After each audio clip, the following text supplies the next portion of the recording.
Redonner à l'agriculture ses lettres de noblesse, et ça passe par appuyer notre relève, continuer à soutenir les agriculteurs qui ont présentement des entreprises agricoles, s'assurer que nos terres agricoles demeurent entre les mains du monde agricole et qu'elles servent ce pourquoi elles existent, à savoir faire de l'agriculture.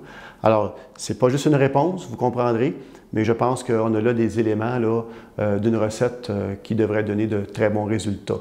Lettre de noblesse, soutenir notre relève agricole, soutenir déjà ceux qui sont en agriculture et faire en sorte qu'on puisse, comme on le fait déjà très bien, produire des produits de très grande qualité, ici pour le Québec bien sûr, et pourquoi pas pouvoir faire en sorte que ces produits-là, certains produits se retrouvent déjà à l'échelle internationale. Le marché est grand, le marché est vaste, alors je pense qu'on a là des fenêtres extraordinaires d'opportunités qui s'ouvrent à travers la planète et on sait comment faire. Alors, redonnons à notre monde agricole ce dont il a besoin pour prospérer, puis en même temps faire prospérer l'ensemble du Québec. On l'oublie trop souvent. Le moteur économique le plus puissant au Québec, c'est l'agriculture. Hein? C'est 35 milliards de chiffre d'affaires au PIB. C'est 500 000 emplois.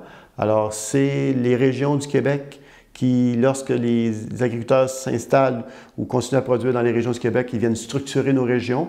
Alors, c'est vraiment quelque chose d'extraordinaire. Mais il faut maintenant que l'État, comme tous les États le font à travers le monde, que l'État soit en avant de la parade et qu'elle soutienne notre monde agricole. Comme potentiellement futur ministre de l'Agriculture, êtes-vous favorable de l'agriculture de proximité? Ah, c'est clair. Tout le monde va vers ça, là. Moi, le premier, acheter des paniers bio, acheter directement chez l'agriculteur, c'est la solution. C'est la solution à beaucoup de problèmes. On va juste prendre sur le plan économique. Le plan de la fraîcheur, d'abord des produits, puis sur le plan économique. Si moi, j'achète des produits près de chez moi, j'encourage les gens près de chez moi, eh bien, ça va créer inévitablement une effervescence économique. Donc, si j'aide mon voisin, ça va m'aider en quelque part.